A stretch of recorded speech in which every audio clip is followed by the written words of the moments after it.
1850?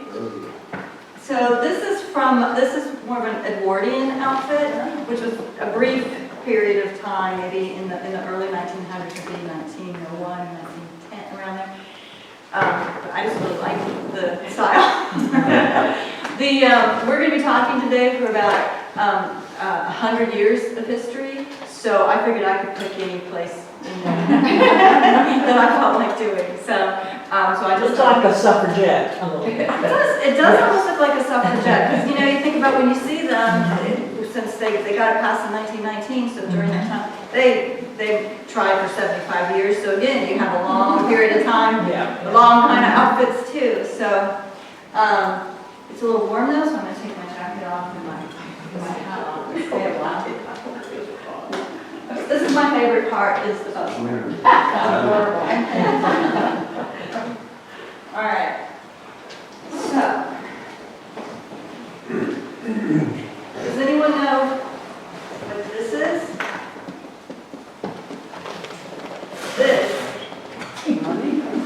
This is a Victorian cell phone holder. This is how they held their cell phones. So I'm going to turn mine on because I've been embarrassed before where my own cell phone has gone. So hopefully that will do it. I'll put it in here. All right. What do you want me to do? All right. You're ready to start. I am Liz Fuller. I'm the Vice President of the Historical Society and also the editor of the Whitler's Bench. So today, I'm sure you all know, is Super Tuesday. Now I think it's Super Tuesday because it's the first day of our class, but there's another reason that they call it Super Tuesday. And so since it is Election Day, I thought I would mention something that we're going to be doing in May at the Historical Society. We're going to be celebrating the 100th anniversary of women getting the right to vote. And we're going to be talking about women in Southport and what they did as far as getting the right to vote. In particular, we're going to be talking about two women, one white and one black, both who worked for voting rights in Southport. So we're going to be putting, and we'll be doing it with a little skit presentation that we're putting on, a little skit. They're both named Anna, so we're calling it A Tale of Two Annas. And we'll be putting on a little presentation. We're also encouraging, the meeting is open to everyone, so if you're thinking, oh, no, never, I can't come, good news, you can. And we're encouraging any of the women that come, if they want to dress up as suffragettes. And that can be as simple as just any long skirt that you have, any color, doesn't matter, and a white blouse, or any blouse. Just a long skirt and a blouse is fine. If you want to wear a sash, or you want to wear a yellow flower, because that's how they signified that they were pro-women voting. If you're against it, you can wear a red flower. It's totally up to you. So we're going to be doing a little bit of marching beforehand. In front of the meeting is at the Southport Community Center. So we'll be doing a little bit of marching in front of the community center beforehand with our little signs. Then it's a potluck. So if you do come, it's nice if you bring a little something to share. We'll have a meal. Then we'll have our little skit, fun, educational. And then Cindy Sellers, if anybody knows Cindy, she's going to sing some suffragette songs for us. So it should be a fun and educational evening, and probably a part of Southport's history that you don't know because it's just not very widely known. So that is your invitation to May 28th, 6:30 at the Southport Community Center. I'll probably mention you again in the next 4 weeks. So we are in a 4-week course with topics in 20th century challenges in Southport history. This week we're going to be talking about the pursuit of education by African Americans. So let me just ask, how is anybody brand new to Southport? Yeah. How long? 8 months. 8 months? Okay. Okay. Anybody any newer than that? Okay. How about 2 years, 5 years, 5 years, longer, 10, 6. 6, okay. 7, okay. And 20. anybody longer than 20? 24. 24, we have a winner. Okay, so 8 months to 24 years, okay. I think last time I had somebody that only been here a month, so that's great. It's very good. I've been here maybe a little over 2 years, and I've been volunteering with the Historical Society about most of that time. So raise your hand if you are currently a member of the Historical Society. We do have, okay, Pat, Bob, and Brenda. Raise your hand, Bob. What's the matter with the rest of you? Okay, I'm just pointing it out in case you, as we go through this, if you have questions, those are some people you can talk to about the Historical Society. Not unless they sign up to join. In addition to me. We don't answer questions unless they join. It's only $15 a person.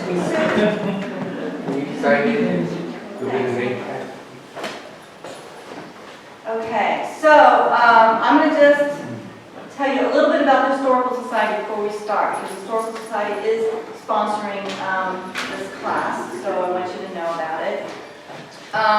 It was founded in 1976, so it's been around quite a while. We have museum exhibits at Fort Johnston, at the Garrison, and also at the old jail. We periodically change those exhibits and enhance them. We have historical markers throughout town. You might have seen them. I think we have about 20. The most recent is the one we put in last year with the John M. Smith Cemetery, which is the African American cemetery on Leonard. And we also have walking tours. We have paper walking tours, and we also have them on phone apps. We have fun and informative programs, like the one I was just telling you about that we're going to be doing in May with the suffragettes. We do historic character portrayals, so especially in October, the Saturday before Halloween, we have, oh, you guys can come, there's seats here. Plenty of seats in the front. Church. We, the Saturday before Halloween, we have something we call Living Voices, and members portray people who used to live in Southport that are buried at the cemetery. They actually act out the people and tell you about their lives, and you can wander around and talk to different Southport ancestors come to life, so it's a lot of fun. We do educational classes, that would be this. We do a lecture series called The Second Tuesday Talks. It's held on the second Tuesday of the month. Clever. And they're held right here in this room at 10:30 in the morning, from 10:30 to 11:30 on the second Tuesday of every month. And we usually advertise those in next door, in the newspaper, Just Judy if you're from St. James, those places. We do research and genealogy assistance. We get people call and ask about wanting to find out more about their families or wanting to find out more about how to do genealogy. We maintain an online research database, so we have a lot of records and pictures and things like that, and we digitize them all and put them onto an online database so that you can actually look at them remotely. We convert photos and videos to digital, so if you have been in Southport for quite a while and you have some old pictures that, you know, as pictures get older, they're of historic value, we would love to help you. We could copy them, put them online, give them back to you, and you can not hurt your photos in any way. And your videos, we can turn into digital. We do oral history interviews, so we talk to people that, you know, from the older generation in Southport and try to capture their stories. We're always looking for people who want to be interviewed or who know someone that we should talk to. We write, publish, and sell local history books. So we, quite a few of the members of the Historical Society over the years have written books about Southport history. There's a few of the books are over there. You can look at them at the break. We also have an adult coloring book that was made by a local member of the community that has great pictures of historical sites in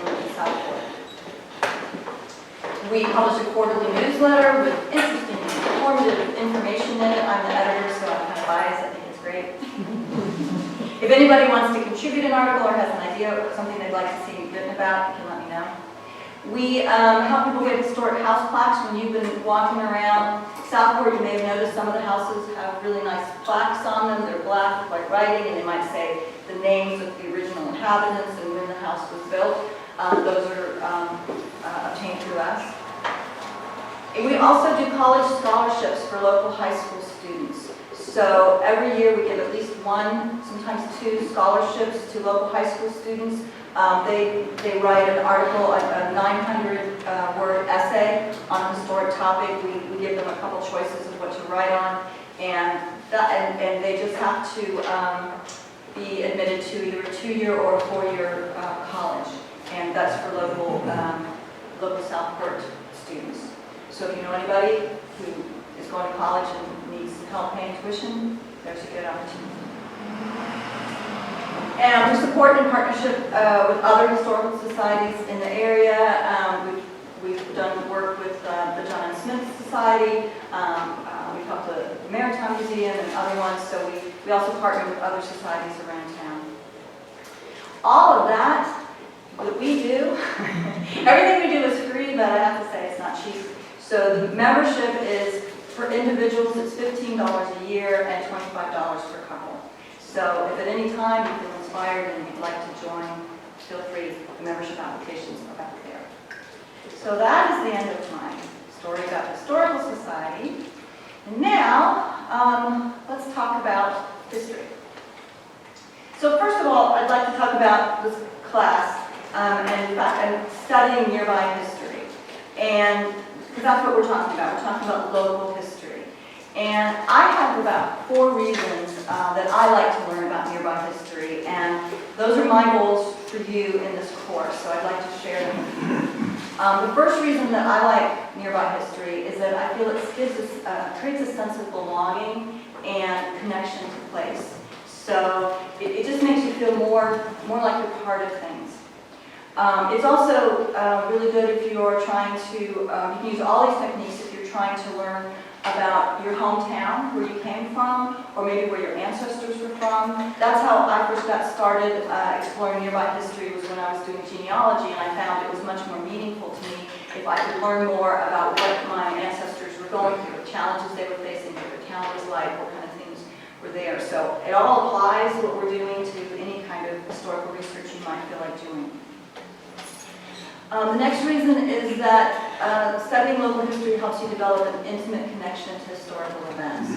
So someone can tell me that, the Civil War lasted from 1861 to 1865, and it just sort of feels like a fact. It doesn't really move me emotionally. But if I start finding out what people's lives were like while the war was going on, what problems they were facing, what challenges they had, or maybe after the end of the Civil War, and how they were trying to figure out how everything fit together, and how they're going to build this new society, then all of a sudden I'm on the edge of my seat and wanting to know more. So it gives you a more intimate connection. The next reason is the most fun, and that's that there's an opportunity to participate in the investigation.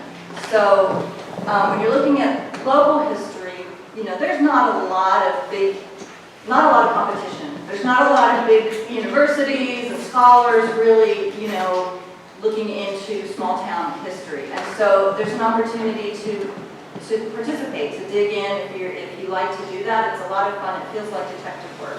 So that's always something that's fun to do. And the last reason is the same reason that you study any history. It helps you draw lessons and gain perspectives on current events, which is really helpful as we're going through challenging times right now. And so it's really helpful to go back and see how our ancestors dealt with challenging times as well.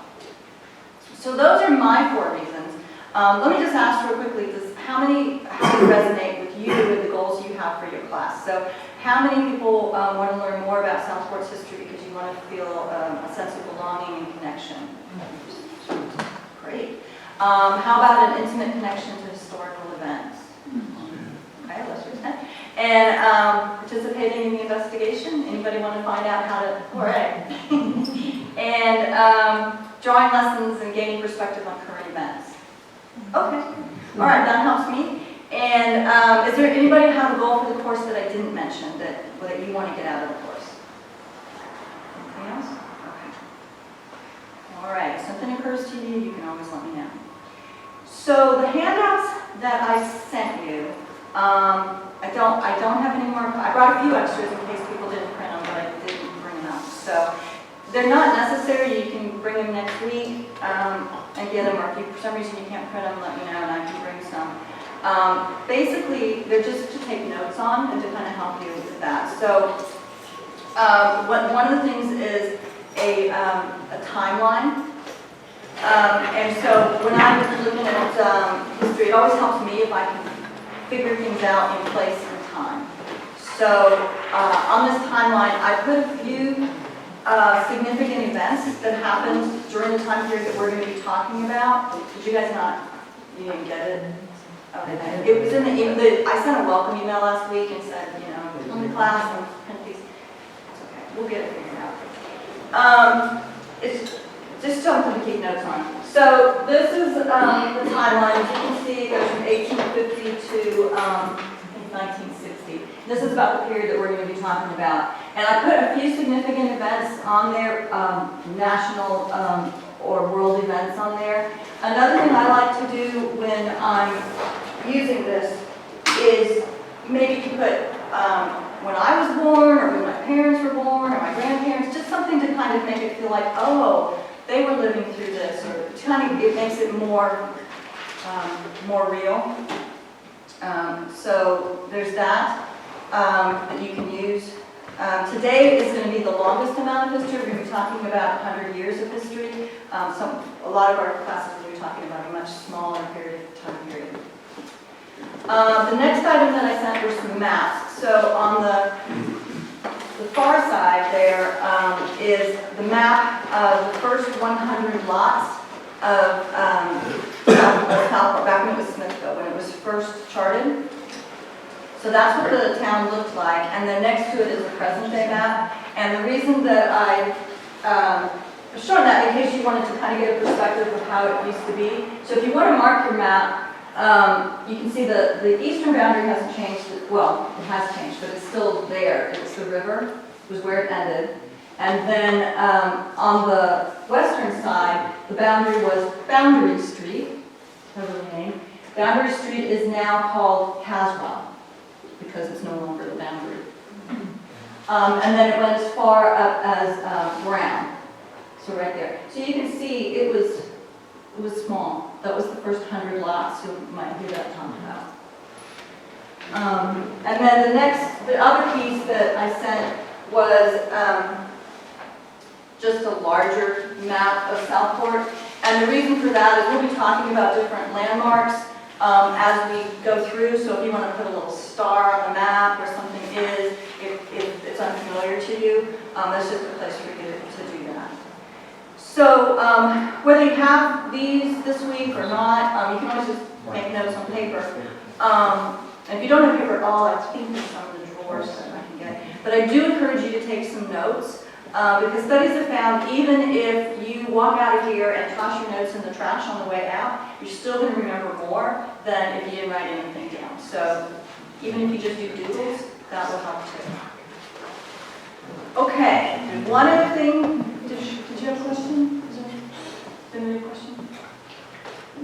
Yeah, on the previous slide, can you show where Castle Street is? It's Boundary Street. Where- Oh, you don't see it on the map? I can't see it on the. Okay, it's because they put the word up higher. It's right here. It's, On the map, hold up, where is that? yeah, it's right here. They put the name up high, so it's right here. Oh, right here, thank you. It's Caswell. Boundary is now Caswell. The other change is, if you look at the 100, the original map, you'll see a Potts Street. That's named after Joshua Potts, who was really the founder of the town. But they've changed that to Atlantic Avenue. So you won't find that anymore. Okay. All right. So one more thing I want to tell you is a vocabulary word.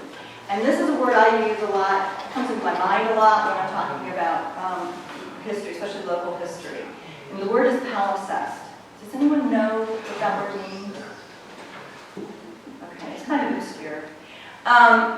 So what it literally means is when you have a manuscript, like especially like a parchment manuscript, an old time one, and sometimes when they wanted to reuse them, they would scrape off the old writing, and so it's just barely there, and then they would write over it, write something fresh. Sometimes they would even turn it sideways and write it the other way. And they would do this because maybe they didn't have any more room to write, they didn't have anything else to write on, or because they wanted to obscure what happened in the past. So they wanted to erase the records of the past, so they just scrape it all out and then write over that so you couldn't see it. You could just barely faintly see it.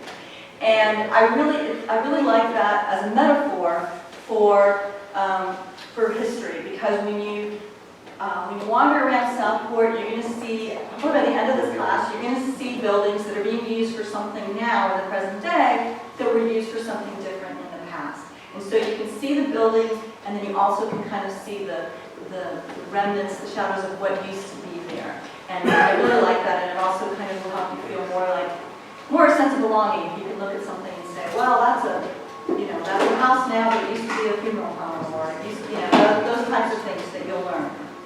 Pronounce the word again, Liz. Palimpsest? Palimpsest. Palimpsest. Yeah. It's written right here. Palimpsest. It's not palimpsest. I don't think so. I read it, so I went out, went on YouTube and was like, how do you actually pronounce it? Okay. Palimpsest is my best version of it, okay? I know what the term means. You often use it in conversation. But it's a very cool, don't you think it's a cool concept? I mean, it's like it's there, and especially the idea that they raise things to try to make the past go away. Sometimes people do that, right? All right, and now on to our topic of the day. So this might seem like it's a really straightforward topic, right? We've got people that need to be educated.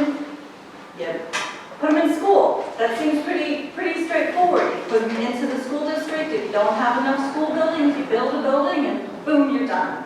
But it's actually a lot more complicated than that. It was very challenging, and it's probably the most complicated topic that we talk about in the whole series. And to really understand why it's complex, we have to really try hard to let go of our 21st century mindset and try to look at things from a 19th and 20th century perspective, which is very hard. But I'm going to try to help us all get there. So we're going to look at who will teach them, where will they teach them, and what will they teach them. Okay, so this is Brunswick County, and it's about the size of Rhode Island. And at the time that, at the end of the Civil War, Smithville was the county seat. It was called Smithville before Southport, so everybody knows that, right? And the population of the entire county was less than 8,000 people. So you picture an area as big as Rhode Island with less than 8,000 people in it. And a lot of them lived in the Smithville area. And so there were about 1,600 people living here, and about 40% of them were African American. So right before the war, it was about 50-50, and then by 10 years later, it was about 40% African American. So that's a lot of people to absorb into the school system. But even more challenging than that is there wasn't a school system. So for a couple reasons. So one, at that time, there were no public schools. It was not something that the government in North Carolina provided for its citizens. It wasn't something that even the citizens of North Carolina thought they should be providing. That was not something that was done. So there was no existing public school system. And the way that people would get educated is, like if planters' families would, they'd hire a tutor, when their children were young, and then they would send them away to maybe finishing school. There was a small academy in Smithville from about 1850 on, somewhere in that area. But the other problem is that when the Civil War happened, all education stopped. So from lower levels all the way up through college, there just was no education going on during that time. So even the systems and infrastructure that they had all gone away. So they had to build everything up from scratch. So another challenge, so education was a very important topic among the African American community. And at the end of the Civil War, approximately 95% of African Americans in North Carolina were illiterate. So at the end of the war, only about 5% could read. And that was opposed to, in the white population, about 30% were illiterate. So still, you know, kind of a high level of illiteracy among the white population. You think 1 in 3 couldn't read, but in the among the African American population, there's practically no one. And the reason for that is that since 1831, it had been illegal in North Carolina to teach any African Americans, whether they were enslaved or whether they were free. They were not allowed to learn to read or write. It was illegal to give them a book or a pamphlet. So in these pictures that I'm showing you, I don't know when they were taken, but if they were taken before 1866, these people would have been committing a crime. More than likely it's not, because why would you get your picture taken if you were committing a crime? The punishment for African Americans teaching somebody else to read was a whipping of up to 39 lashes. For the white woman, it would have been a fine of $200. And the reason this was taken so seriously is that there was a strong feeling that a literate slave was a dangerous slave. So basically, for 2 generations, it had been illegal for African Americans to learn to read. And so that was a huge taboo and threat for the whites to get over. If you thought for 30-some years that that was not a good thing to do, you're not going to immediately go and embrace teaching people. And at the same time, it was a huge motivator for the African Americans because they knew that education was the key to their success after they'd been freed, and that without an education, in many ways, they were still in bondage.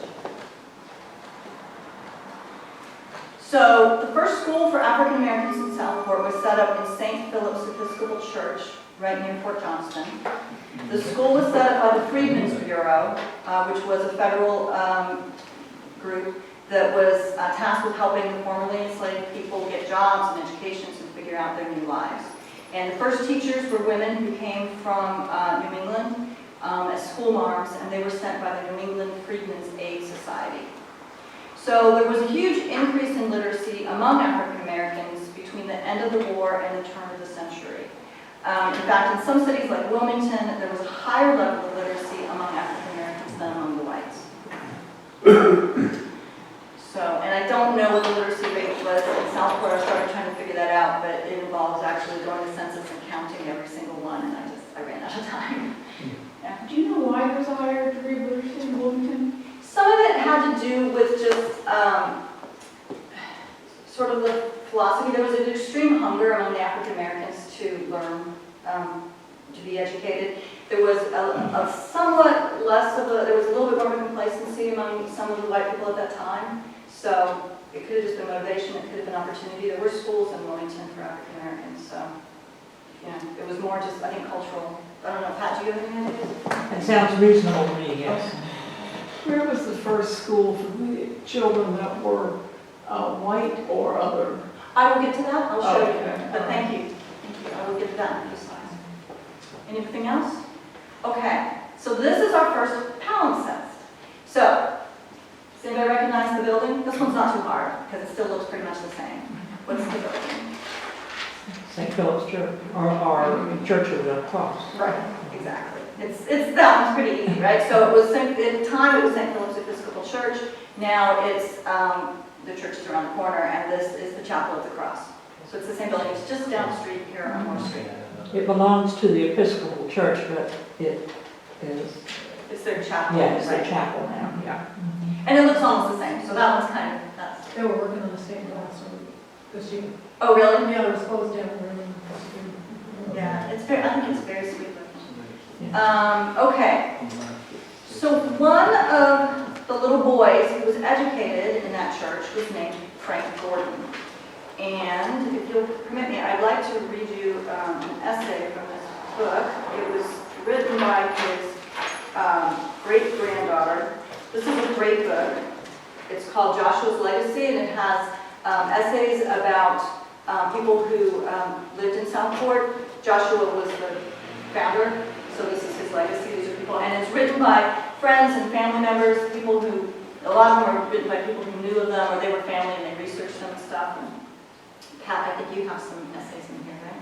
I think I remember doing I that. think you do. Yes. Okay, so this is written by Judy Gordon, if anybody knows her, and about her great-grandfather. So, Frank Gordon, son of Pony and Mary Gordon, was born on the John C. Swain plantation near Southport. He was 9 years old when the Civil War ended and he received his freedom. The years following the war were hard for everyone, but especially for ex-slaves in the South. Families subsisted on whatever means were available to them. Little is remembered about Frank's father, but Frank remembered having to help support his mother and other siblings by collecting scrap iron, rags, and other junk to sell to a local scrap dealer. When there was nothing to sell and his mother could not provide for them, he and his brothers and sisters ate mulberries for lunch. During this Reconstruction period, schools were established and Frank learned the value of an education. He remembers that the school teachers were usually white ladies of the community. Though school was held only 2 or 3 months a year, Frank was able to acquire an education that enabled him to teach others. So strong was his hunger for education that when an educated black man came to Southport from up north, Frank persuaded the man to teach him fractions. He was able to pay him 5 cents for every 2 mathematical fraction examples he was taught. Long after he started teaching others, he continued to read and study to better prepare himself for a career that would last 55 years. At the age of 20, Frank began to teach school in the county, using simple alphabet books with one-sentence readings called primers. He taught many in and around Brunswick County to read and write. At one point, he taught in a school located at what was then called Marsh Branch. It's said that at one period, he also taught school in Georgia. In 1879, at the age of 23, he married Nanny Freeman, and they had 3 sons, William James, Collier, and Semelius. He was loved by everyone, especially his family. Pop Frank, as he is remembered by his grandchildren, always brought them bags of fruit on Christmas, which in those days was a feat in itself. During the era the professor taught school, grade promotions were very different from those now.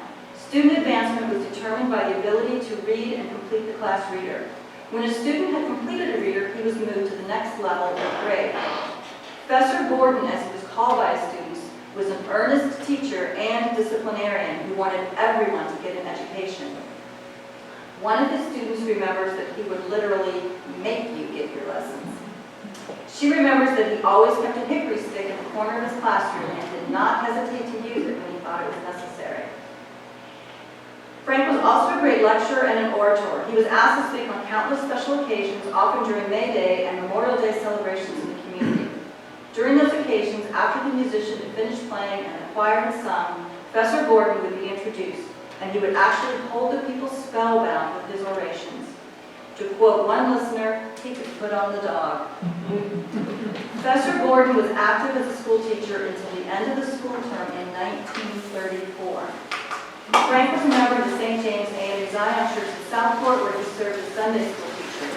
He believed that before the hill stood, there was God behind it all. Frank died in 1937, knowing that in the field of education, he had done all that he could do with what he had. He had no doubt that if he had been blessed with more, he would have done more. He reckoned that he had taught more Negro children in this county to read and write than any other person during that time. So, Judy says it so much better. So, and I love the line in there where it says that if he'd been blessed with more, he would have done more. Because he certainly used every bit of the gifts that he was given to help others. And his desire to get an education and to use it to lift up the men and women of his community reminds me of another man named Mr. Booker T. Washington. So I think there are many similarities between Frank Gordon and Booker T. Washington. They were both born into bondage in approximately the same year. Gordon was born here in Southport and Washington was born in Virginia.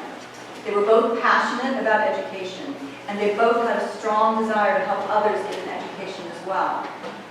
Now, Washington has several advantages that Gordon didn't have. He was able to get more formal education. He graduated from college, and then he was selected to lead the newly formed Tuskegee Institute, which trained African Americans to become vocational teachers. And he was able to network with a wide variety of people, some of whom who had a great deal of money and influence. So Washington met with Queen Victoria. He dined at the White House with President Teddy Roosevelt, and he advised both Roosevelt and Taft. He collaborated with a woman named Anna T. Jeanes to establish the Jeanes Funds for teachers. Now, Anna Jeanes was a wealthy Quaker woman, and she had inherited a great deal of family money. She had no heirs. So she set up a fund of $1 million, which would be $25 million in today's money. And that was used to set up Jeanes teachers. So if you picture, these little schools were popping up around the South in very isolated areas, and the teacher was trying to teach. But they, just because you can teach doesn't mean you know how to put together a curriculum, or you know what to teach, or how to do it, or how to deal with discipline, or all those things. So the Jeanes teachers would go out and try to help them and help them establish curriculum and have consistency and methods and give them advice from what they've seen from other schools in their area. And the Jeanes teachers would keep extensive notes of attendance and what was being taught and all those kind of things and funnel it up. So there was sort of an informal school system. He also collaborated with Julius Rosenwald, who was a former president of Sears, and he established a matching fund called the Rosenwald Fund that would help to build schools in the South. So it was important it was a matching fund, because what they didn't want to do was just come into a community and say, hey, we'll build you a school. They wanted to know that the community wanted the school there, and by demonstrating that they had some skin in the game. So they would ask the community to provide some money and some land, and then they would give them some money, and they would also provide some help in designing the school and setting it up. So that way they'd have the buy-in of the community and there'd be a greater chance of success. So there were over 5,000 Rosenwald schools built in the South during this period, and more were built in North Carolina than in any other state. I think there were over 800 built in North Carolina. So in Southport, we built a Rosenwald School. So in 1921, Southport started raising money for its own Rosenwald School. Actually, it probably started a little bit earlier, but in 1921 they finished building it. So as you can see, this is how it broke down. The African American community contributed $2,000. The whites contributed $1,300. There was public money that came from the school district or the government somewhere, about $4,000, and then the Rosenwald Fund gave them $1,200. So the total was just under $9,000, which would be just about $128,000 in today's money, which is a lot of money for a small community to come up with. Now, again, when we have to get into the mindset of the time, this was a very bold move at the time. These were the days of Jim Crow laws, enforced segregation. African Americans in North Carolina had lost their right to vote. There were many laws and customs that kept them living separately in society. It was a very dark time in race relations in this country. Many people have said it was the lowest point in race relations since the Civil War. The Ku Klux Klan had died down for a while after, especially in the South, a lot of ways because it achieved a lot of its goals, with the Jim Crow laws and the no voting and things like that. So it wasn't a big thing, but it started to have a national rise at that time. So it was bigger than it had ever been. Millions of people belonged across the nation. There was, in 1919, the year after the war ended, it was called the Red Summer, and there was so much violence, white people against African Americans. There were 1,000 black Americans who were killed by white Americans across the country that year. There were, including 150 lynchings. And in addition to the individual murders, there were also mass attacks, there were riots, and arson. So it was a very difficult time in race relations. So it seems astounding to me that in that atmosphere, they decided that they were going to build a school.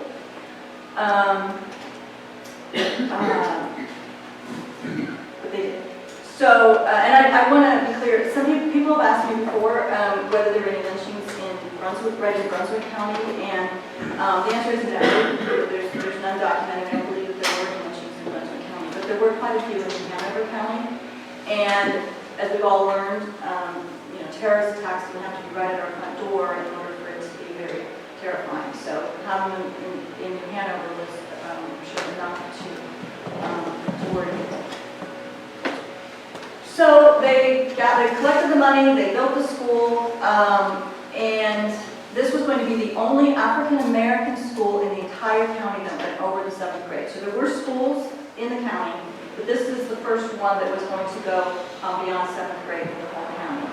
And, I just keep imagining, Frank Gordon, he'd been going around teaching all that time, and now, who's 65 years old, doing it, teaching for 45 years, and now he was going to be in school where his grandchildren could go, his children were grown, but his grandchildren would be able to go, a brand spanking new school.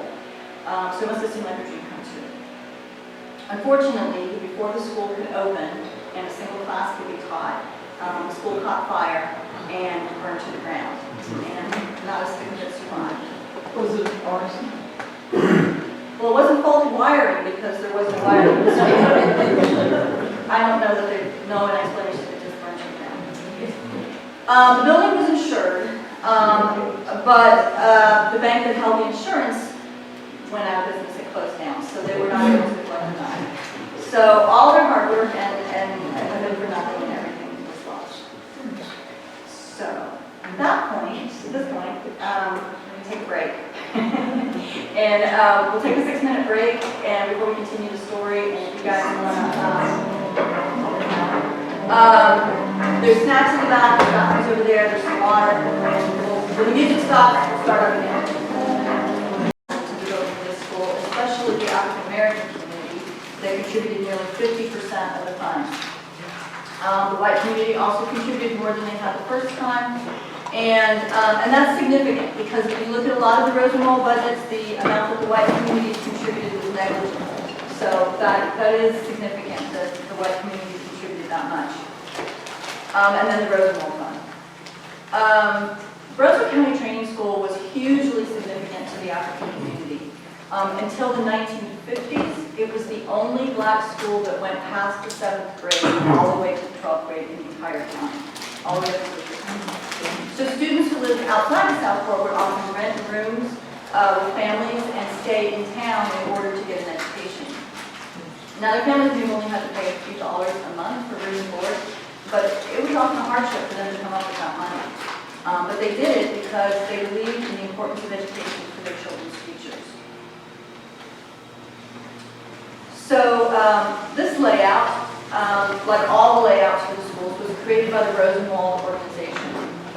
Everything was standardized. When they would build a Rosenwald school, you had to build it to their specs that were written by their architects. And they were designed with function and ease of maintenance in mind.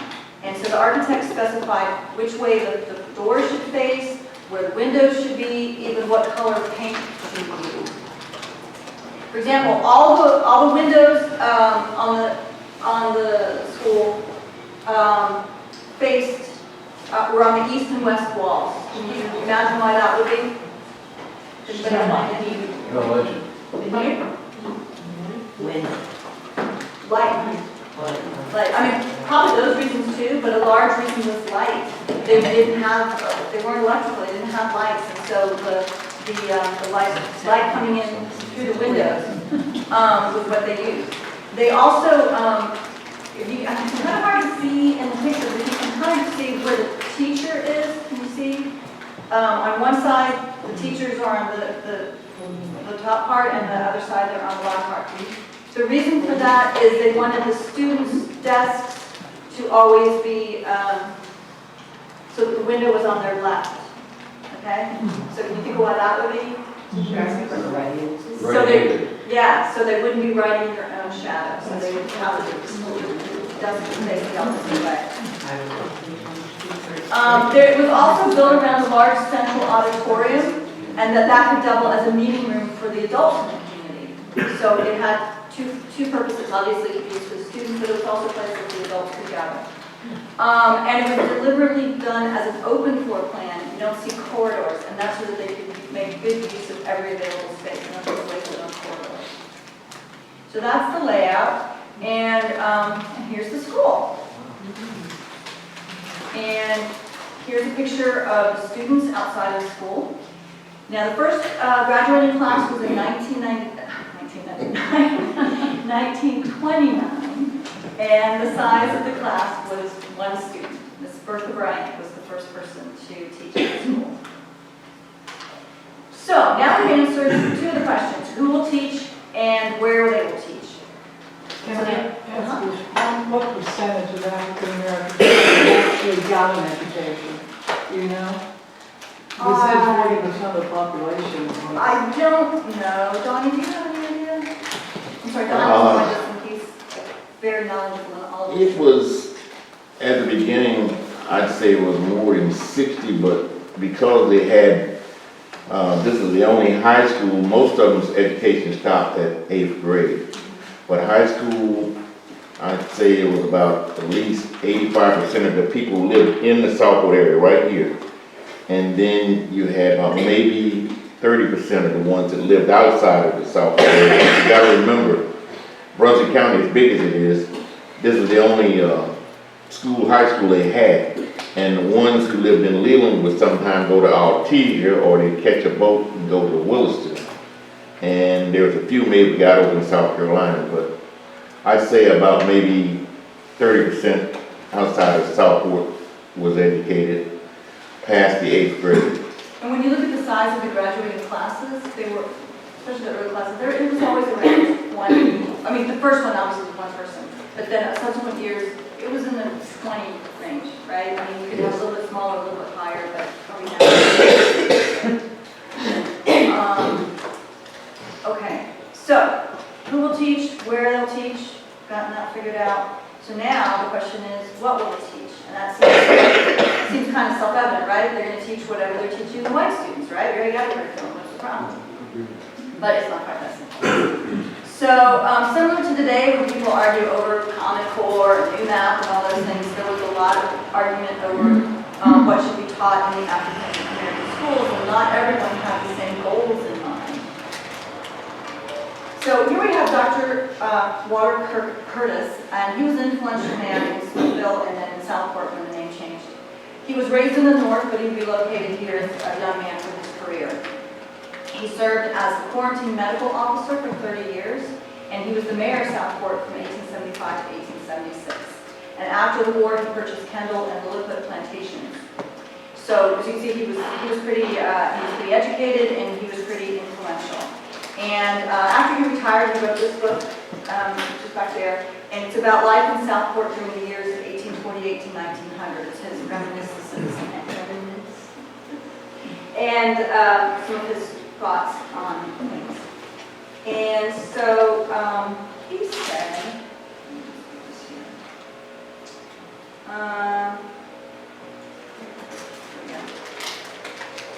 there are classes of persons whose brains cannot be developed to any great extent. And it is a waste of time and money to try to make preachers, lawyers, doctors, and schoolmasters out of men whose highest development could only make them skillful in the development of the soil. So, what do you think real highly of educational aspirations? I think he was talking about himself. But it is, I mean, it's a very, if you want to get an insight as to the mindset of people in that era, it's very good. Okay, he wasn't the only one that was having this controversy. There were strong opinions about what should be taught in the African American community as well. Booker T. Washington, we talked about earlier, he had the viewpoint that African Americans should focus on vocational training, and because that would allow them to get jobs and buy property and contribute to society.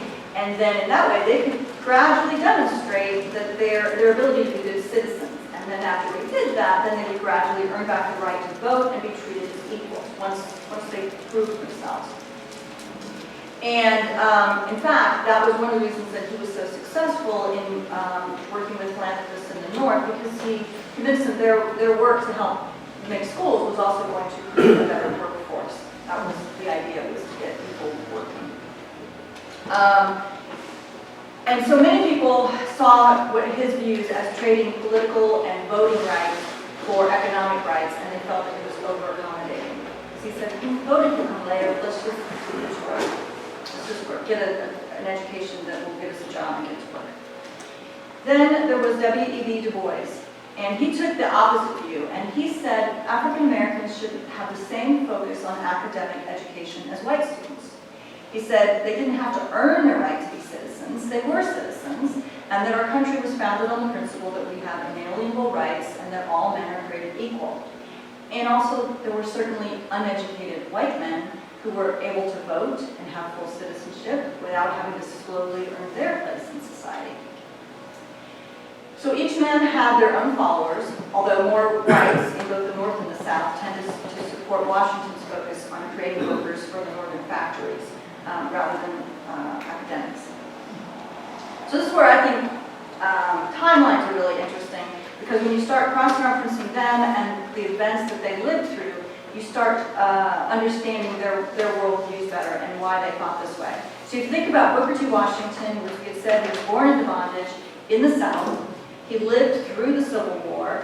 He lived through Reconstruction. He lived through the rise of the Ku Klux Klan. He saw the Supreme Court's sanction of Plessy versus Ferguson, which was separate but equal. He saw the voting rights being stripped away from African Americans at the turn of the century, and he saw the rise of Jim Crow laws. So based on his perspective, he knew how quickly rights and freedoms could be taken away. And he wanted to get as many people educated with practical skills as possible, because once they got that, that couldn't be taken away. Du Bois, on the other hand, he was born after the war. He was born to free parents in a small integrated town in Massachusetts. So his perspective was completely different. He graduated from Fisk, then he got a second bachelor's degree from Harvard, then he attended the University of Berlin in Germany, and then he finally came back and did graduate work at Harvard, and he became the first African American to obtain a PhD from Harvard. And he was the founder of the National Association for the Advancement of Colored People, known as the NAACP. So he did not believe in accommodation or compromise, and from his perspective, and his life perspective, that makes sense. So, while these two factions were battling philosophically for what should be taught in schools, you had men like Frank Gordon, who we talked about earlier, just getting on with the teaching. And Gordon took the approach of just teaching students to read and write and trusting that that would open doors and lead them to finding their own success in life. But after 50 years of teaching, he must have started to wonder if a man was ever going to come along that he could pass his torch to. Enter Mr. Alvin C. Cadmus. Mr. Cadmus started out as a teacher at BCT for the first couple of years, and by 1932 he became the principal. It was a position he would hold for the rest of his career. So going back to our timeline, what kind of educational philosophy would you guess Mr. Cadmus had? Like Du Bois? Okay, kind of. So he was born in 1904 in Arkansas during the Jim Crow years.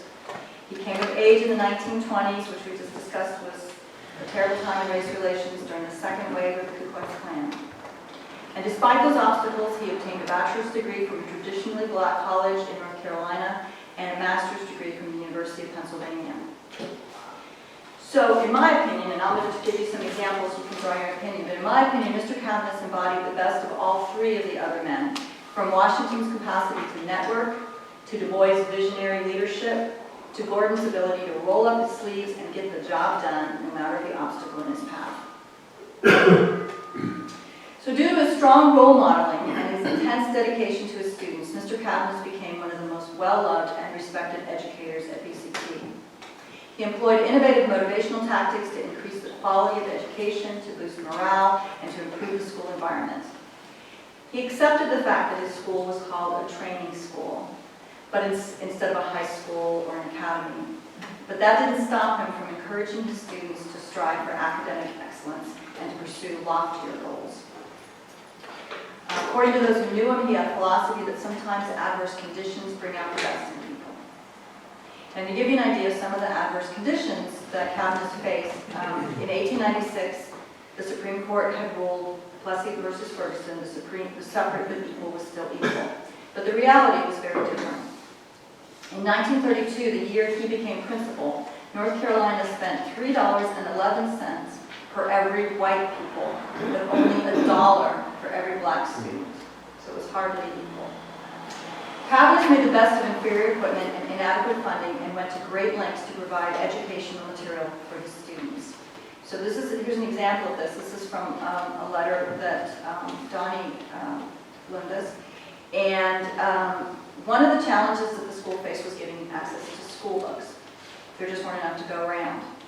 So November 8, 2014, one of Cabinet's nieces wrote Donnie a letter and described a story that her uncle had told her. She said, on one occasion when we were talking, Uncle Alvin told me about when back in the 1930s, how he would go out in the woods at night to meet with white principals to get their old books to take back to his school. He said, the books were sometimes old and raggedy, but at least his students could have something to read from since there wasn't enough books at his school. I asked him, wasn't he scared going along in a time he could have gotten killed? Of course, Uncle Alvin said no, because what he was doing was helping the kids. She said, I know for sure that Uncle Alvin's life was helping others and working with kids was his reason for living. He told me if he could do anything to help make things better, then he would. So I would like to point out that it wasn't just in those interactions when he went into the woods to get the books, it wasn't just him that was risking his life. The white principals were also taking a risk going in there. It was a dangerous thing for both to do. Okay, so some of you have asked, well, where were the white students being educated? So, yeah, I'll tell you. So before the 1850s, there weren't any formal schools in Smithville.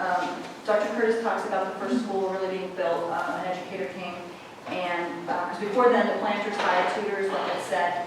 And then in the 1850s, a good educator moved to town, and so several of the planters got together with the Masons, and they decided to build a 3-story building that could be used as a school and as a lodge and as a temperance hall.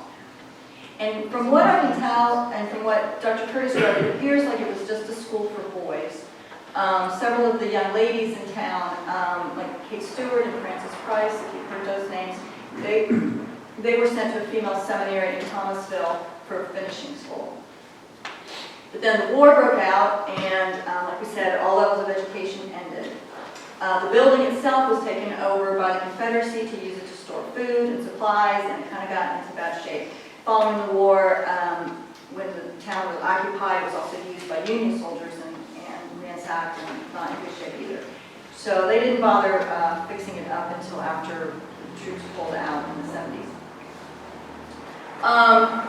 Following the Civil War, though, Kate Stewart was a very prominent woman in Southport's history, and she started a school in a private home. After Reconstruction ended and they fixed up the building again, it got moved to that building, and it was called Smithville Academy, and she was the principal. And at that point, it accepted both boys and girls. So this building is still standing today, and so this is another palimpsest. Can anyone guess what this building is? Where it is? Or what it is? Yeah, where it is or what it is? Is it right across the street from the post office? Mm-hmm. Yeah. And do you know what it is? It's in Masonic Lodge. Yes, it's Masonic Lodge. Very good. Right across from the post office. Okay, so that's what was used in the from about 1850 on, and then at the beginning of the 20th century, North Carolina became more interested in education, particularly for white students. So they started. The government began actually developing schools. Because remember, before then, they really didn't have a public school system. So in 1904, Smithville built a brand new school, which was called the graded school. So I assume that means that it had grades as opposed to a one-room schoolhouse. So, does anyone recognize this building? Franklin Square. Franklin Square, very good. It was also the year they built the jail, 1904, yeah. if there's a correlation.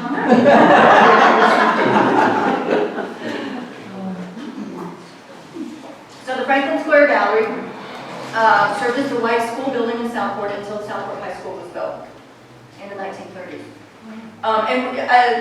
When they say high school, in these contexts, it always means it goes up through high school. It doesn't mean a separate building that only teaches high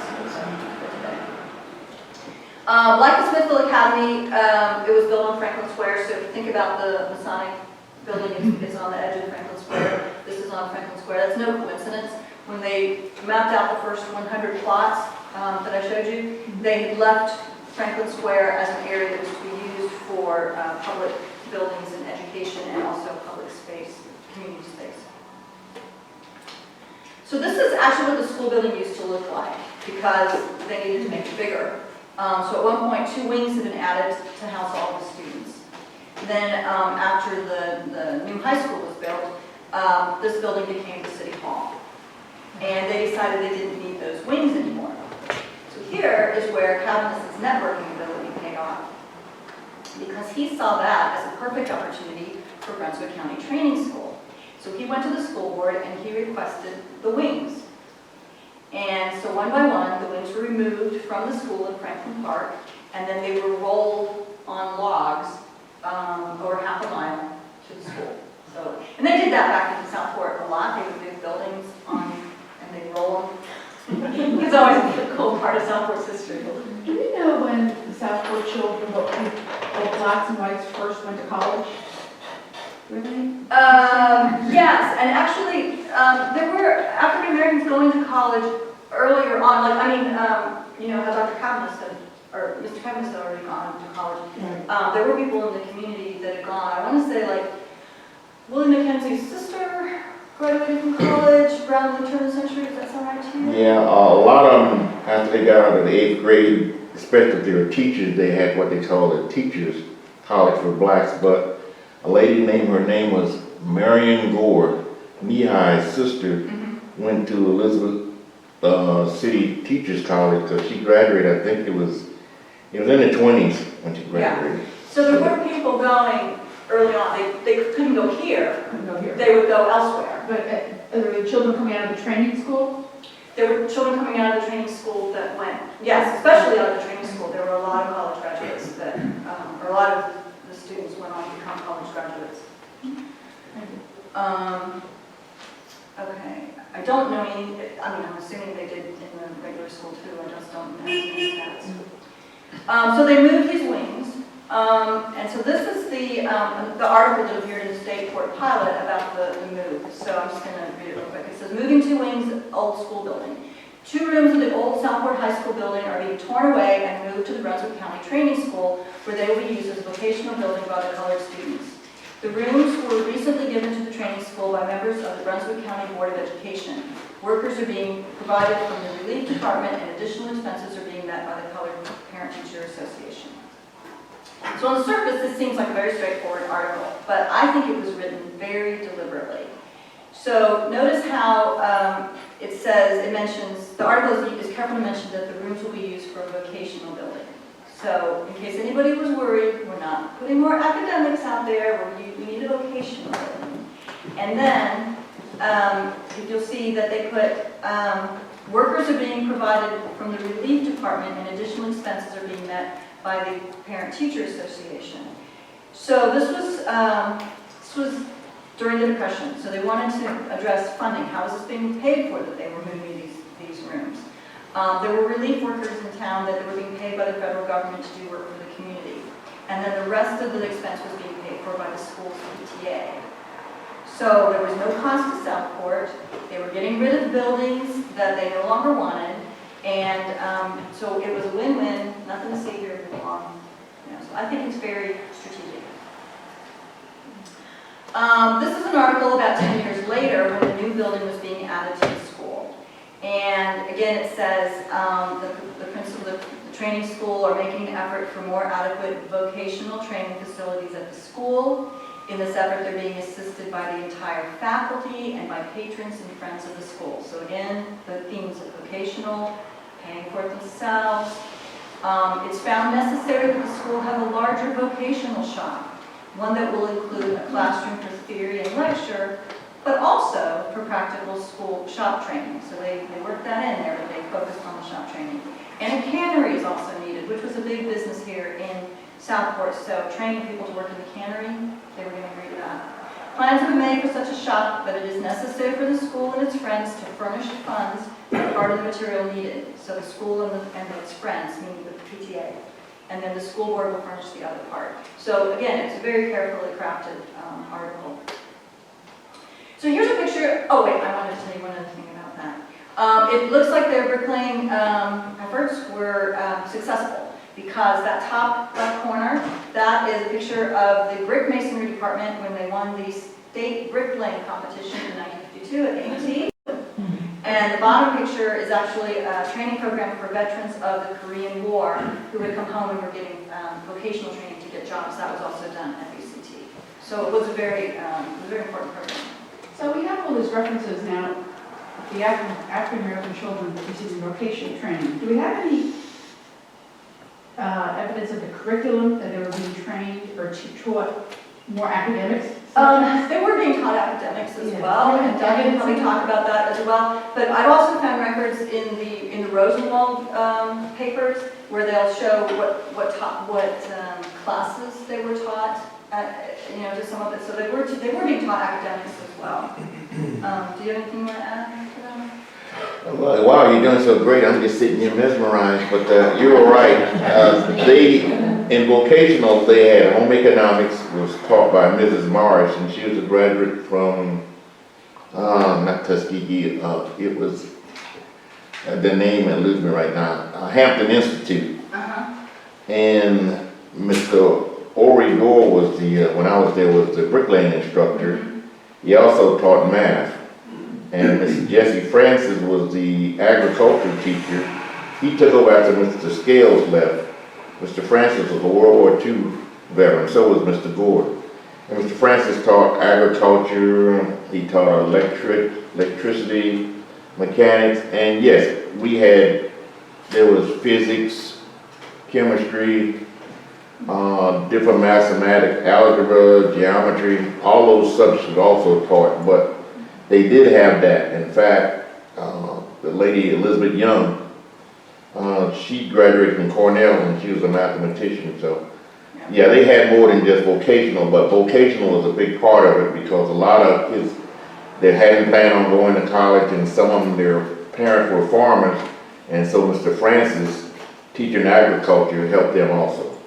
Yeah, and we'll see that a lot of them did go on to college, a lot became teachers and went on to higher education. But I mean, that's not just unique to this school, because I was talking to someone who went to the white school in the 60s, and he told me he was put into, he moved here from someplace else with his parents, and after he was assessed, he was put into special ed.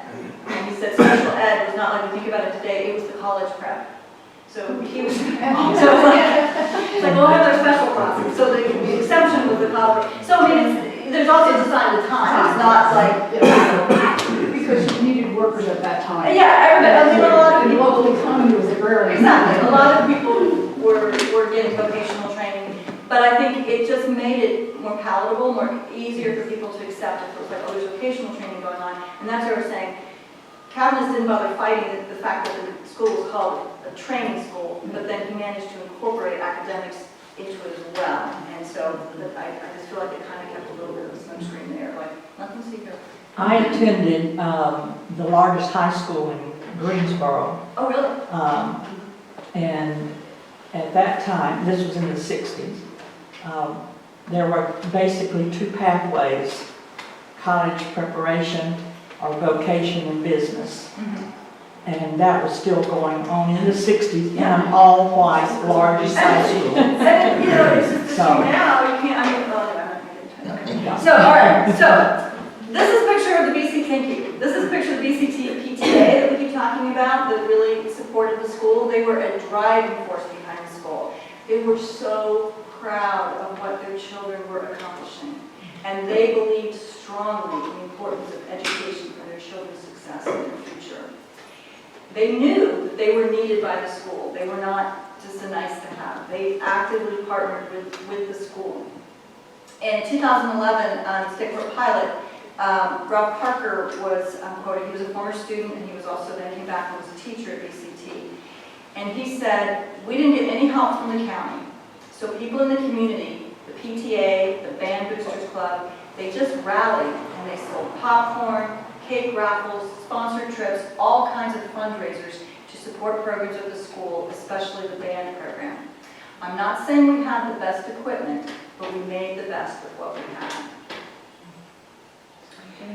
And Mr. Cavness made the best of what he had. He didn't limit his school to academic and vocational training. He knew how important to students things like a band and a basketball team would be to their morale and to their commitment to the school. So he formed a basketball team, and when he didn't have a coach, he rolled up his sleeves and coached himself.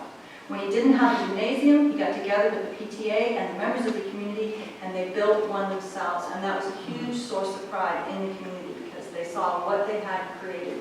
And because before that, the kids were playing outside, and they were trying to do basketball and things. He started a band, which was directed by Ralph Parker, the man I just quoted. Once again, the PTA had bake sales, fundraisers, raised money for uniforms and instruments. The band became so good that they were invited to play at the Azalea Festival in Wilmington for several years. And in fact, the people of Southport were so proud of them that they started referring to them as our band. And next Tuesday morning, Mr. Donnie Joyner is going to be giving a talk on the history of the band, and I'll tell you more at the end of the program about the details of how you can hear that talk, but he will go into greater detail about the band. Liz, I might add, Mr. Parker was actually the fourth band director. The first one was a gentleman named Sylvester Riggs. It was back in, I think, '54. Mr. Parker was one of his band members. In fact, Mr. Parker was in grade school. Oh, really? Yes. That picture down there on the left side at the bottom, those are some of the band members that when Mr. Riggs was there. In fact, a good portion of those are deceased now, some of them in their late 70s, early 80s. All right. Donnie will have much more to say about the band next week, too. Okay, so now we've answered all three questions. Who will teach, where will they teach, and what will they teach? But there was one key question that none of the school administrators or government leaders or even the northern philanthropists gave much thought to, and that was how the students should be taught. And the answer to that question, I think, was critical to the success of BCT. So here are some of the teachers and principals who spent their careers teaching at BCT, and how to teach the students is probably all they did think about. When we at the Historical Society started interviewing some former students at BCT, we heard the same stories over and over again. How their teachers nurtured them and believed in them and didn't allow them to be anything but the very best versions of themselves. They told us that the school was their whole world to them and that the teachers treated them like they were their own children. The school actively worked in partnership with their parents, and they knew that if they got in trouble at school, they'd get in twice as much trouble at home. So as I did more research on this subject, I found out that that same attitude was prevalent in some other segregated schools in North Carolina. In fact, one researcher named Vanessa Siddle Walker, she's done extensive research on the teaching style that was found in these schools, and she came up with a name for it. She called it interpersonal caring. And the schools nurtured the minds, bodies, and souls of the students. And what they learned in school complemented the training they received in their churches, their families, and in their community. And historian David Zaselski, if any of you are familiar with him, he said that it was as if everyone knew that the future of their community lay in the education and the success of their children, and they were all involved in a collective struggle for achievement and self-improvement. And their efforts worked. Over the course of about 40 years, BCT, later renamed BCHS in the 1960s, graduated about 800 students.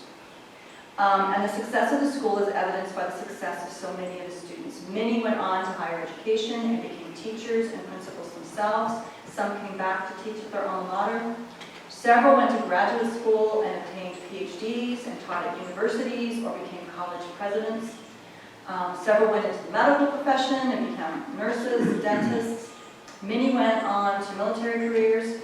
If any of you live in St. James, you might know Colonel Willie Gore. He's a decorated war veteran, and he's lived in St. James he's one of the founders of founding families in St. James, been there for over 20 years. Others went to work in the federal government or to start businesses of their own. Basically, they became the preachers, lawyers, doctors, and school teach masters that Dr. Curtis once predicted they would never be. So there are more success stories than I can tell you, but we do have an exhibit in our museum in Fort Garrison that is about African American education, and we have a digital slide that shows a lot of the graduates there. But there's a lot of success stories, and I don't know the statistics, but it seems to me there's a lot of success stories, a very small group of people, 800 people, 20 at a time. That is a high level. Don't have enough data to do the math, but it seems like it's a lot of success. But despite their considerable success, BCC students were still learning under many disadvantages. And Eugene Moore, who became one of the first African-American fishing boat captains, and who later went on to help found the Southport chapter of the NAACP, was president for 20 years, said that he wasn't sure whether they got a worse education than in the white schools, but that having inferior books, inferior equipment, and inferior buildings made them feel like they were inferior. So in 1954, the Supreme Court agreed with his assessment. So if you look at the timeline, those of you that have it, you'll see that there's two Supreme Court decisions almost exactly 60 years apart. The first I've mentioned, Plessy versus Ferguson in 1896. That's the ruling that said separate but equal is equal. And it paved the way for Jim Crow laws and segregation. It kept African Americans from having the same access to water fountains and swimming pools and bathrooms and seating in movie theaters and restaurants and buses and schools. Then 60 years later, in 1954, there was another ruling called Brown versus Topeka Board of Education. And that recognized that separate but equal was not equal. And that led to the enforced desegregation of schools. So from 1954 on, Southport was on notice that the two school systems, one for white students and one for black students, needed to be merged. But progress moved slowly in North Carolina as the state tried to determine the best ways to meet the requirements of the law without causing too much upheaval. And you know, this is a significant cultural change. And changes like this, especially when they're involving children, they're emotional. And they're a lot easier to legislate than they are to put into action. Things happen. So you're probably familiar with at least some of the images from that era. This is Dorothy Counts in 1957 in Charlotte. This is her on her first day of school. She's trying to integrate her local school. It's an all-white school. She only lasted 4 days until her parents withdrew her from school because they were afraid for her safety. Her father ended up sending her to Philadelphia to finish high school, and after earning her diploma, she returned to Charlotte and earned her degree from Johnson C. Smith University in 1965, which happens to be the same school that Principal Cadmus graduated from. This is a picture of Elizabeth Eckford, one of the students referred to as the Little Rock Nine. This took place in Little Rock, Arkansas in 1957. And the difference in this picture is you can see that these are the parents themselves that are badgering the student on the first day of school. And you can see the military standing in the background. That's the Arkansas National Guard. They were actually called out by the governor in order to keep the African American students out of the school. Eventually, a few weeks later, President Eisenhower had to send in U.S. troops in order to get the children into the school. But violence against the students continued for that year, and in 1958, the governor closed all 4 high schools in Little Rock, and it was what they called the lost year. And of course, they blamed the African American students, and so there was even more violence. So this one is probably familiar to everyone. This is a scene from New Orleans in 1960. It was immortalized by Norman Rockwell in his painting, The Problem We All Live With. That's 6-year-old Ruby Bridges. She first integrated in elementary school. And those are U.S. Marshals that are escorting her to school. She ended up being the only student in her class all year because all the white parents pulled their children out and only one teacher agreed to teach her. So she spent the whole year all alone in the classroom. She was also isolated all the time from the other students because she received death threats and threats of poisoning. So the marshals only let her eat food that she brought from home. And this last picture is of Governor George Wallace at the University of Alabama in 1963. He was there to block 2 African American students from enrolling for classes. The governor called out the Alabama National Guard to keep students from entering. Again, the president had to get involved. This time it was President Kennedy. He took over the Alabama Guard and ordered them instead to allow the students to register. So I showed you those examples to give you some perspective as to how controversial desegregation was. Even those of us that were around when that happened, it's easy to forget how controversial it was. And of course, the violence was not limited to the South.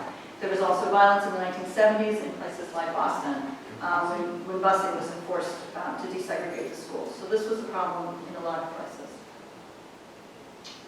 So what Southport did was, where they had 2 separate school systems, they continued to the 50s and most of the 60s. And in 1967, they created a letter which became known as the Choice Letter, and that was sent to all students, both black and white. Every student was required to choose which school they would attend in the upcoming school year.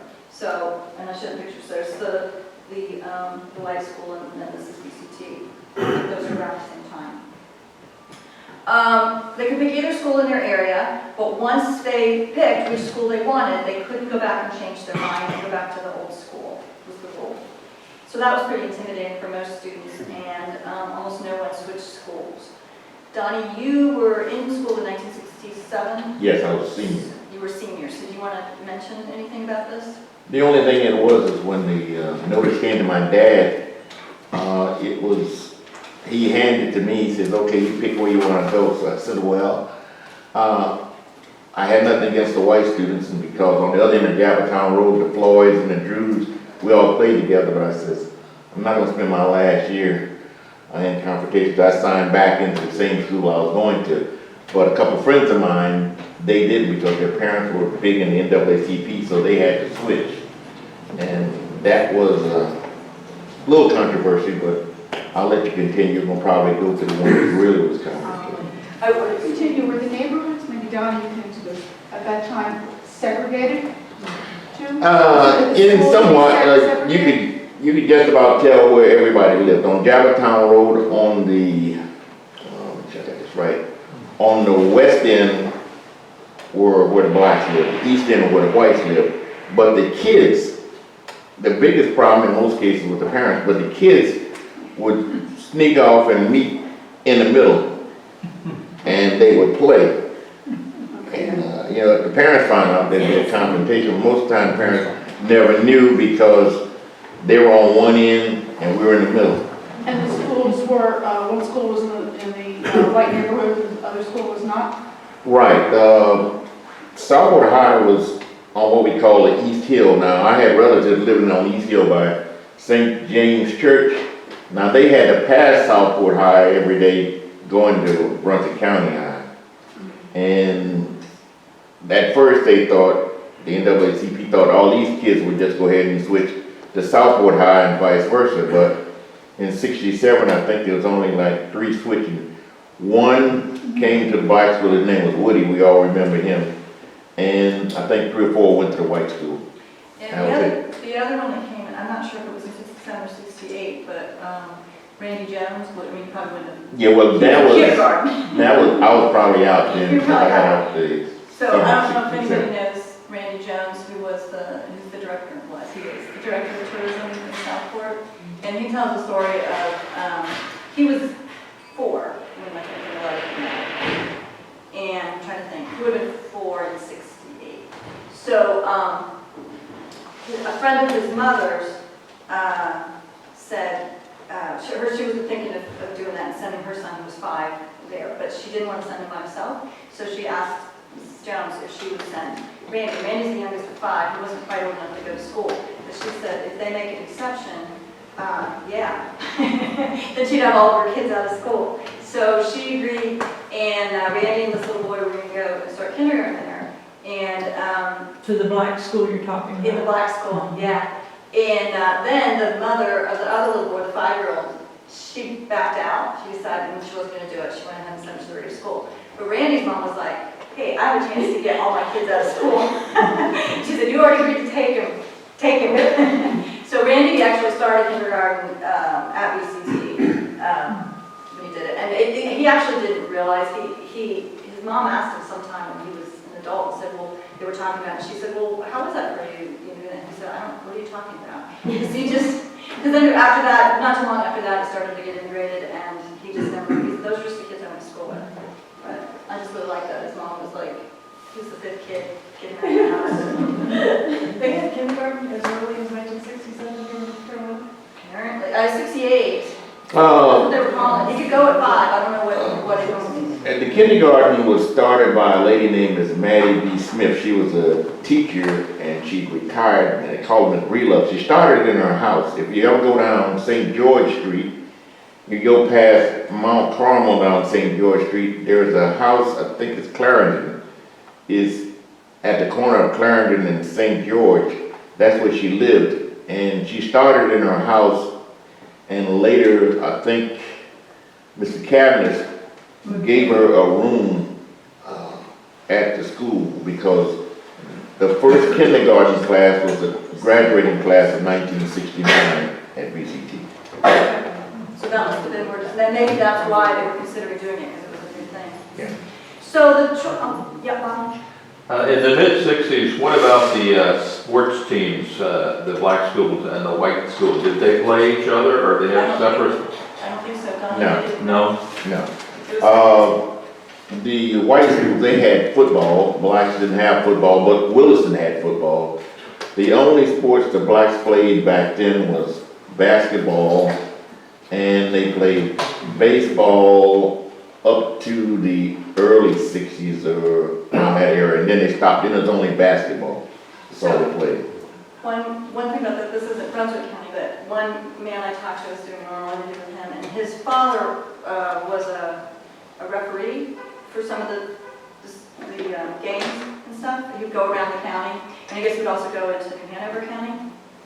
And back in that time, Michael Jordan was growing up in New Hanover County. So on some of the games that he refereed, Michael Jordan was playing as the school thing. And I just pictured those other kids. They could have been like a star on the team, but they have to play Michael Jordan. So it seems like the odds are starting against you. It's not fair. So, all right. So the choice letter allowed Southport to delay forcing desegregation because everybody made a choice. But the change was coming eventually, and then something happened that accelerated the timeline. So in January 1969, Southport High School caught fire and burned to the ground. So, first thought is arson. The eventual cause was ruled as there was faulty wiring in the teacher's lounge. There was a mad scramble of where to put students. They made makeshift schools, especially for the younger students, in the churches and other locations that they set up in trailers. And by the fall of 1969, high school students were sent to Brunswick County High School. So suddenly, whether they're ready or not, desegregation was happening in Southport. Principal Cavanis remained principal of the school during that first difficult year. He called the students together and he spoke to them and he said, they're coming to our house now, so treat them right. Overall, things went much more smoothly than in other cities. We saw how it went in other places, but there were some issues. And, think about it, even though the students and the teachers all lived in the same town, they really were living in two separate communities, and with different perspectives and different ways of doing things. and it's probably inevitable that there would be struggles when they came together. Almost every day, the teachers had to break up fights between the students.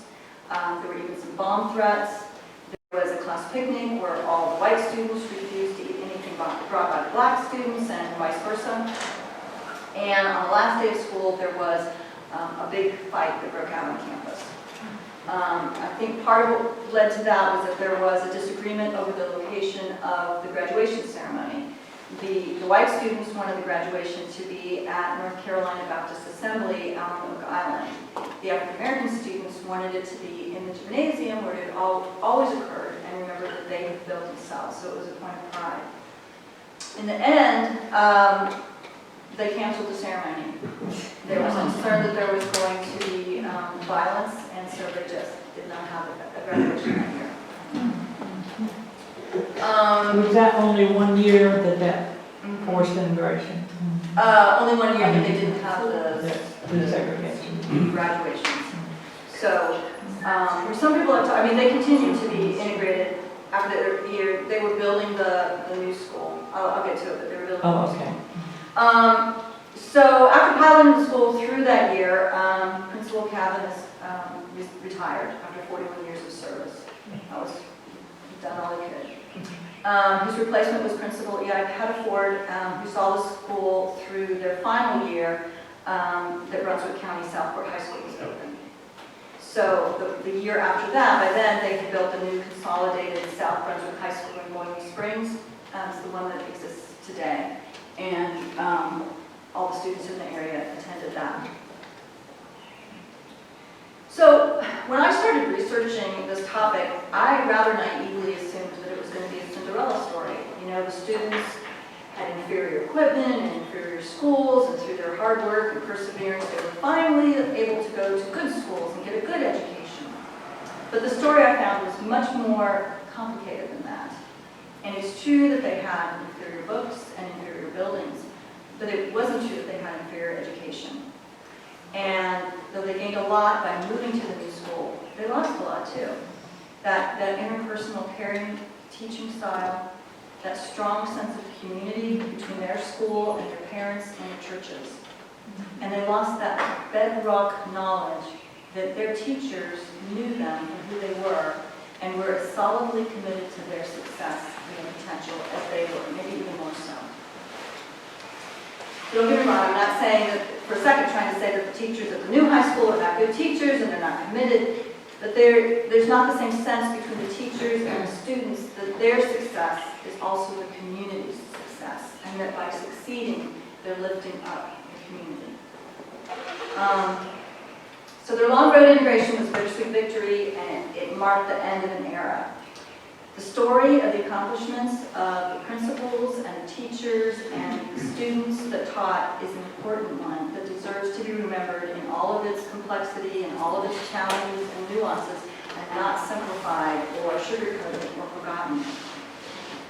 One of Mr. Cavan's favorite quotes came from Booker T. Washington, who said, "Success is not measured by the heights one attains, but by the obstacles one overcomes in its attainment." And any way you measure it, all of those involved in Brunswick County Training School achieved outstanding success.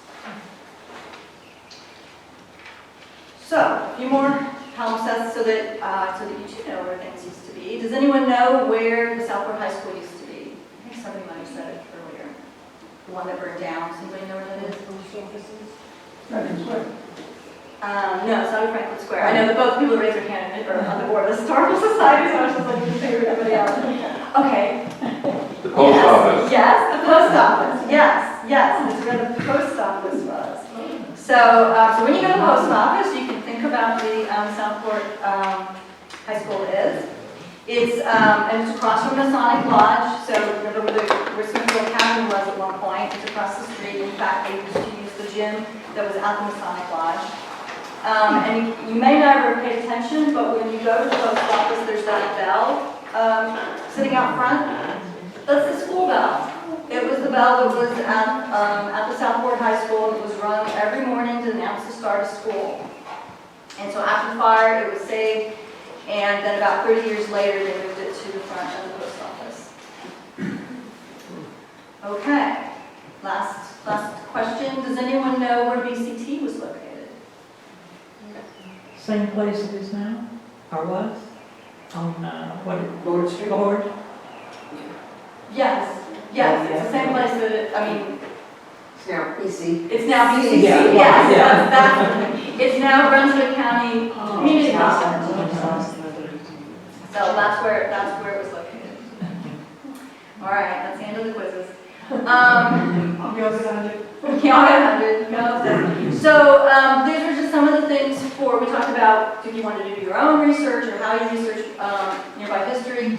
One is putting events in context, so we used timeline, maps, U.S. and state census. I got a lot of the information from there. We looked at the economy, we looked at wars that were going on, we looked at laws at that time, Supreme Court rulings, and politics.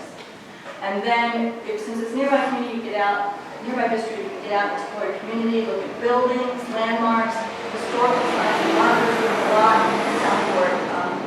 Over 20 just from the Historical Society and then other ones from other organizations. And then museum exhibits. So I have some additional resources. If you guys want to learn more, I will email this to you so you don't have to try and write these down. One, Fred had to leave, but one of the gentlemen that was here in the back, he actually did a whole article on this that was published in the State for a pilot.